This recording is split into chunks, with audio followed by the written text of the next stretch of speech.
घाँस कस्तो छ जातसँगले घाँस हेर्नुहोस् त भैँसी पाल्नु पर्यो गाई पाल्नु पर्यो बाख्रा पालन गर्नु पर्यो कृषि क्रान्ति गर्नु पर्यो राजनीतिक क्रान्ति गर्नु छोड्नु पर्यो है साथीहरू कृषि क्रान्ति मात्रै गर्ने हो अब किसान बन्ने हो राजनीतिक क्रान्तिबाट एक सुका एक रुपियाँ एक पैसाको पनि फाइदा हुँदैन सोड्के टोलीहरू काम छैन अब मामा भन्नुभएको छ नमस्ते भन्नुभएको छ वेलकम छ अलि फुर्सद छैन है साथीहरू हामी त यस्तो हरियालीतिर दिमाग फ्रेस बनाएर हिँड्नेछौँ हिँड्दै गरिरहेछौँ बेला बेलामा बखतमा आइरहन्छौँ हामी यसो मिलाएर सपोर्ट गर्छौँ आजभोलि आइडी अलिकति समस्या आएको छ हजुरहरूले पाँचचोटि कपिलिङ गरिदिनुहोस् है हजुरहरूले पाँचचोटि कपिलिङ गर्नुहोस् त मेरो प्रोफाइलसम्म जानुहोस् प्रोफाइललाई 5चोटि कपिलिङ गर्नुहोस् मेरो भिडियोलाई 5चोटि कपिलिङ गरिदिनुहोस् लाइक गर्नुहोस् कमेन्ट गर्नुहोस् रियान पोस्ट गर्नुहोस् फेभरेट गर्नुहोस् 5चोटि कपिलिङ गरेर अन्तिमसम्म भिडियो हेर्ने बानी बसाल्नुहोस् है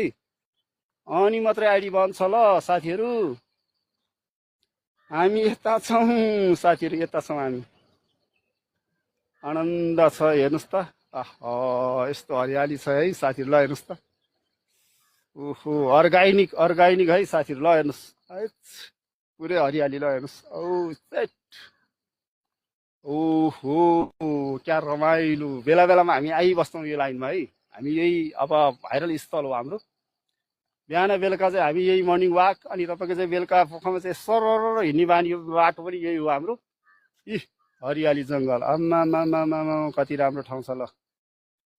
हेर्नुहोस् हिँड्दा पनि सैलुङको आवाज आउँछ के तपाईँको यो दोलखा सैलुङ र हाम्रो चाहिँ रामेछाप जिल्लाको सङ्गम स्थल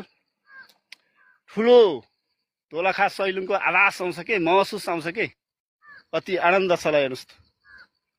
तिहारमा केटिएममा आउनुहुन्छ होइन मामा भन्नुभएको छ यसपालि नआउला जस्तो छ व्यस्तता छु के गर्ने आउनु त मन थियो काठमाडौँमा हेर्नुहोस् काठमाडौँ केटिएम अब ठुलो सहर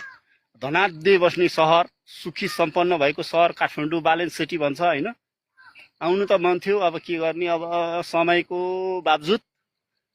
अलि आउनुलाई अलिक समस्या छ समय अलि खराब छ समय अलि खराब चलिरहेछ समय अर्काको चलिरहेछ धेरै बोल्नु पनि हुँदैन जसले बोल्यो उहाँलाई पोल्यो गाह्रो छ नेपालमा राष्ट्रको लागि राष्ट्रियताको लागि चाहिँ वफादार इमान्दार भएर चाहिँ लाग्नुपर्छ